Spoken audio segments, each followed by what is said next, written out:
quatrième épisode Stéréotype est à Paris où j'ai rencontré Johnny Frachet, entraîneur de MMA et de lutte à livrer, head coach de l'US Metro Bizo, qui a accompagné notamment Nora Cornol, Taylor Lapillus et Morgan Charrière lors du dernier UFC Paris de septembre 2024. Johnny Frachet est également référent technique pour la FMMAF, la Fédération française de MMA. Enfin, il fait partie des pionniers français de la discipline, comptant 33 combats professionnels dans les années 2000 et 2010, parcourant le monde du Brésil jusqu'au Japon, en passant par la Grande-Bretagne, la Pologne ou encore la Russie. Bienvenue sur le quatrième épisode de Stéréotype. On revient sur le MMA. On avait vu lors du deuxième épisode Diane Touré, on avait parlé MMA féminin et aussi psychologie. Cette fois-ci, on est à Paris à l'US Metro Bizo avec Johnny Frachet. Bonjour Johnny. Bonjour. Et c'est pour ça que je te remercie de m'accueillir parce que tu es certainement l'un des entraîneurs les plus demandés du moment. Donc merci pour ton accueil. Alors première question, car on travaille sur les stéréotypes et même si c'est de plus en plus populaire, il y a encore quelques clichés qui évacuent encore et qui restent accrochés au MMA. Donc, dis-moi, ces frappes au sol quand même sur le MMA, franchement, il n'y a aucune morale là-dedans. C'est le jeu du cirque, on y revient au jeu du cirque. Alors, la question est bien posée. Déjà, la question est bien posée. Il faut comprendre. Alors, c'est effectivement au début, ça pouvait être un argument de vente pour des organisations, pour du spectaculaire, etc. Tout au début, il y a beaucoup d'années, mais cette analyse, elle serait signe d'amnésie un petit peu et de méconnaissance du sport et de la discipline. Les arts martiaux en tant que tels ont toujours inclus les frappes au sol. Les sports de combat aussi, et on le retrouve dans la littérature et dans toutes les gravures sur les arts martiaux et les sports de combat, même moyenâgeux et même avant. Donc voilà, faire référence à ça juste pour les jeux du cirque, ou en tout cas pour la Grèce antique, Rome, les gladiateurs, ça serait choisir seulement un moment de l'histoire des arts martiaux. Il y a toujours eu les frappes au sol. Ils ont commencé à disparaître un petit peu pendant un moment parce que il y a eu un petit peu le côté noble qui a été, c'est-à-dire que les seules personnes qui avaient encore le temps de s'entraîner aux arts martiaux, c'était les soldats et les nobles, parce qu'ils avaient du temps à dépenser, soit pour s'entraîner pour la guerre, soit pour s'entraîner par un peu noblesse, quoi, et pour les défis, etc., etc. Mais les petits gens, les gens du peuple, n'avaient pas le temps de s'entraîner, il fallait qu'ils survivent. C'était pas comme maintenant. Du coup, les nobles, ils voulaient pas se rouler par terre, donc ils faisaient pas des frappes au sol. Et les combattants sur les champs de bataille ne faisaient pas de frappes au sol parce que c'était dangereux d'aller au sol. On pouvait se faire attaquer dans le dos, etc. Donc pour ces deux raisons, les frappes au sol ont disparu. Ont moins été utilisées. Mais ensuite, on a vu leur résurgence. Elles sont toujours restées en demi-teinte dans les arts martiaux japonais, dans les arts martiaux chinois, mais un peu sous forme de kata, de tao, de formes prédéfinies. Et on s'est vite rendu compte, après, avec les oppositions interstyles qu'on a vu ressurgir, parce qu'elles ne sont jamais arrêtées, mais elles étaient vraiment en mode... c'était énigmatique, la pratique des oppositions interstyles. Il y en avait un petit peu, mais pas trop. C'est réapparu avec les premiers Shuto au Japon, avec les oppositions au Japon, avant l'UFC du coup. Le shoot wrestling, les oppositions de style au Japon, et après au Brésil, et notamment dans le Kachaskan catch wrestling, qui est la forme de combat réel du catch, donc des oppositions qui avaient des frappes au sol, avec notamment des sortes de claques au sol, etc. Donc maintenant, les frappes au sol sont une discipline à part entière. On entend de plus en plus parler le nom de ground boxing, donc boxe au sol. Il y a un système défensif, il y a un système offensif, et les combattants arrivent vers les frappes au sol après un cursus très progressif de mobilité, de technique et de tactique au sol, jusqu'à arriver en professionnel avec les petits gants, pas de protection au visage, et une fois qu'ils ont bien acquis, tout le bagage technico-tactique nécessaire pour pouvoir appréhender les frappes au sol dans une opposition réelle. D'ailleurs, on va peut-être rassurer des parents qui souhaiteraient, dont les enfants souhaiteraient faire du MMA assez jeune. Évidemment, dans la forme MMA Kids, il n'y a pas de frappe au sol. Il n'y a pas de frappe au sol et c'est principalement des formes de corps. Donc en fait, on commence par des formes de corps, des formes ludiques et progressivement, on isole chaque compartiment sous forme de jeu et on commence à rentrer de plus en plus dans le spécifique au fur et à mesure que l'individu, l'enfant ou même le jeune adulte ou le jeune pratiquant maîtrise les techniques. Donc, on arrive très progressivement à une pratique du MMA sécurisé où il n'y a pas d'impact fort pratiqué au visage, que ce soit au sol et debout. D'accord. On va revenir au Japon, là où on y était tout avec le Shuto, puisque tu enseignes, il y a quelque chose qui revient notamment dans tes chroniques, sur les réseaux, où tu parles du Mushin, du Kintsugi. Donc j'ai beaucoup apprécié et j'aimerais bien que tu nous en parles parce que c'est l'idée un petit peu d'accepter ses erreurs, faire le vide un petit peu de son passé, à la fois des échecs et des succès qui pourraient parasiter le truc, et aussi vivre à ses propres cicatrices, les réparer. J'aime bien cette idée. Comment tu enseignes tout ça? Alors en fait, ce que je fais, c'est que je voulais peut-être transmettre quelque chose. Et je me suis dit que l'expérience de coaching, de combattant ou du MMA englobait ou en tout cas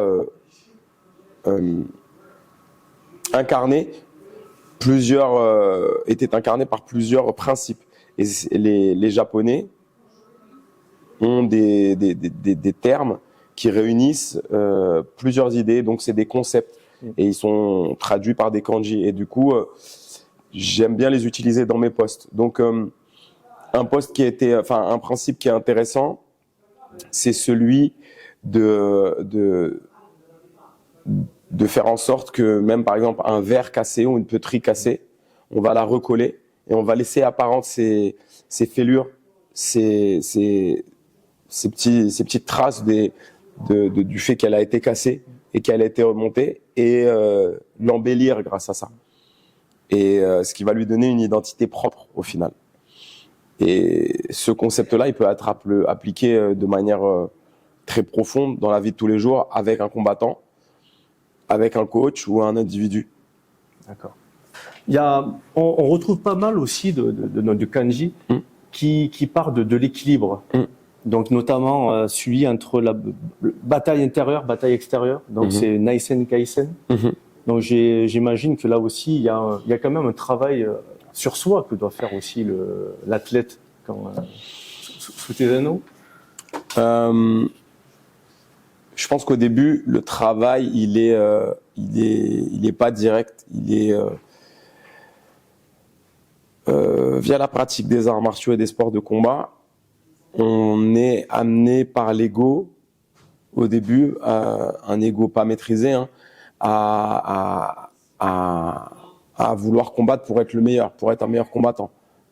Peut-être pour soi, pour se rassurer, etc.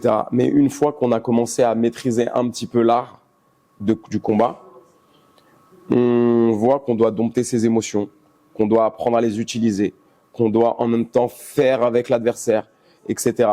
Et du coup, c'est tout un travail à la fois extérieur et intérieur qui fait évoluer le pratiquant.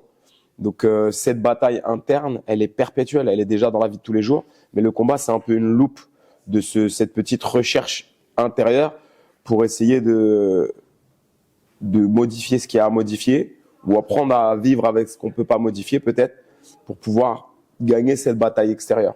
S'il y a un équilibre à l'intérieur, en général, un déséquilibre à l'intérieur, on peut l'utiliser, comme j'ai dit tout à l'heure, avec l'exemple du verre cassé, etc.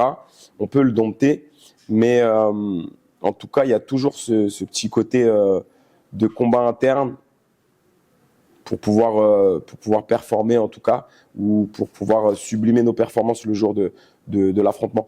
Mais encore une fois, le combat, c'est vraiment... Je pense que les athlètes ou les pratiquants, ils aiment l'affrontement réel, codifié, parce que c'est ce qui se rapproche le plus de quelque chose d'un test ultime où on ne peut pas mentir. On le dit souvent. Et du coup, de ce fait, c'est comme si le combat, c'était un miroir. C'est un vrai miroir. C'est-à-dire que, OK, là, tu t'es préparé, etc. et on va vraiment voir si, dans l'adversité, tu es prêt à des situations, bien sûr, dans un cadre codifié. Et je pense que le monde moderne, contemporain, a besoin de ça. A besoin de ça. Des gens, ils ont besoin de ça parce que ça évite aussi d'avoir les réactions qu'on a en combat ou des petites scories de notre personnalité qu'elles ressortent dans le public, ben, elles vont ressortir en combat et là, on va pouvoir, justement, comme c'est cadré, retravailler dessus. D'accord. Le deuxième équilibre que j'ai vu dans tes posts, c'est notamment aussi l'équilibre entre le travail à la fois collectif, hein, c'est ton team, les Samouraïs Juniors, avec aussi le travail d'individualisation au sein du groupe, hein, le Kobetsu Shido. C'est ça. C'est pas facile, hein. Je sais que tous les sports collectifs ont cette difficulté, hein, où il faut gérer tout un groupe, mais chaque personne, notamment dans la préparation mentale, doit être. On a chacun aussi une perception différente et autre. Donc, comment gérer cet équilibre entre le collectif, parce que on l'oublie souvent, mais le MMA, ça se pratique en équipe. C'est ça. Ben, franchement, je sais pas comment faire, comment faire, mais je fais. C'est-à-dire que j'essaie c'est une approche c'est organique. Tous les jours, j'essaie d'améliorer, de mettre des créneaux en place où je peux suivre en particulier certains athlètes quand ils ont un combat, etc. De conseiller un maximum le plus débutant ou même tous ceux qui ont des combats. Voilà. Donc, ce que je fais, c'est que pour les athlètes, il y a un minimum vital. C'est-à-dire analyser leur adversaire, déjà en amont, essayer de voir leurs défauts, leurs points forts, leurs points faibles, combler tout ça, essayer de travailler tout ça. Et après, une fois qu'on a l'adversaire, on travaille sur l'adversaire, l'analyser 1 ou 2 fois, 3 fois par des sessions, puis ensuite définir une tactique et peaufiner pendant la préparation. Ça, c'est la trame principale. J'essaie que le groupe avoir tous les avantages du travail de groupe avec les avantages du suivi en particulier, ce qui est très dur. Ce qui est dur parce que une vérité de groupe n'est pas forcément une vérité personnelle à certains moments. Mais c'est une alchimie assez difficile. Et le mot, il est vraiment là, puisqu'il y a une partie sociale, il y a une partie peut-être juste émotionnelle, etc. Donc, c'est même pas de l'alchimie, ça serait vraiment de l'alchimie où on essaie d'en travailler sur il y a pas juste la partie physique, il y a l'écosystème de la salle, l'énergie de la salle, l'énergie qui passe entre le coach et le combattant ou la combattante.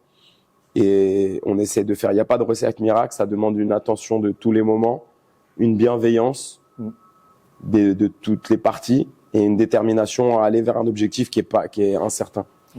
Donc ça serait ça la trame principale pour allier le travail de groupe et le travail personnel dans une équipe comme l'US Métro Biseau. Il y a un dernier point que je voulais voir avec toi, c'est parce que ça, je le vois régulièrement, c'est l'apprenti, le côté apprentissage de l'apprenti, l'élève, l'athlète qui est un apprenti, qui doit travailler, répéter les choses, et aussi le rôle du coup du maître.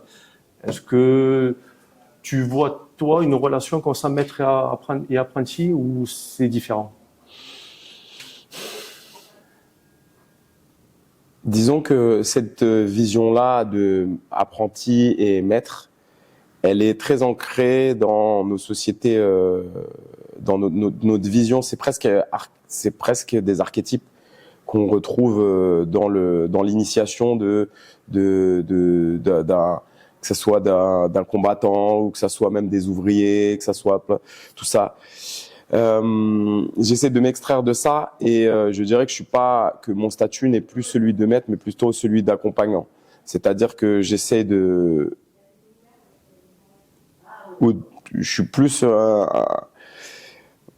j'essaie d'être un conseiller plus que d'avoir le niveau de maître, parce que quand on si on utilise vraiment les termes de apprenti, c'est l'apprenant, et du coup le maître c'est celui qui maîtrise, mais je suis pas sûr qu'il y a une réelle maîtrise à aucun moment, surtout dans le MMA qui évolue tout le temps. Tout est assez flou, du coup on est plus des accompagnants qui communiquent les uns avec les autres pour essayer trouver des systèmes qui soient les plus proches, qui soient les plus utiles pour développer un combattant. Mais on le fait ensemble en fait. La plupart du temps, je pose juste les bonnes questions ou alors je mets juste un cadre et je laisse les élèves créer dans ce cadre. Tu vois, donc on n'est plus dans un système pyramidal où en fait tu as le maître et l'apprenti, tu vois, où en fait il y a quelqu'un et puis après c'est ascendant. On n'est plus dans un système ascendant ou vertical, on pourrait dire. Là, on n'est même plus dans un système horizontal où on est au même niveau. On est dans ce qu'on appelle un système réticulé, où en fait il y a plusieurs cellules et chacune de ces cellules peut être est un individu, est formé par les individus d'un groupe. La somme de ces individus font le groupe et chaque groupe sont aussi des cellules composées de plusieurs petites cellules. Et du coup, dans un club, c'est plus la connaissance ou la maîtrise du maître qui compte et l'évolution de l'apprenti, c'est plus la qualité des rapports entre chacune de ces cellules qui font que le réseau est en bonne santé. Donc je dirais que ce que l'on essaie de faire ici, c'est entretenir un réseau, une communication réticulée, donc en réseau au sein du club, où chacun apporte un petit peu son énergie, ses questions, ses doutes, ses réflexions pour pouvoir faire évoluer le système. On fonctionne vraiment sous forme de système plutôt qu'en forme de pyramide ou en tout cas de travail vertical, tu vois. Donc voilà, ça serait plus ça que je dirais de la salle. Mais écoute, merci. Je me doutais que ce serait très intéressant.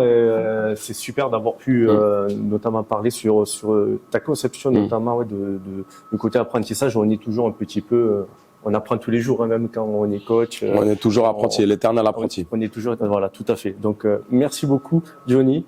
Et on suivra l'actualité MMA, Johnny et de Jess Metro Bizo, parce que l'actualité est assez riche. Merci à tous. Merci à toi.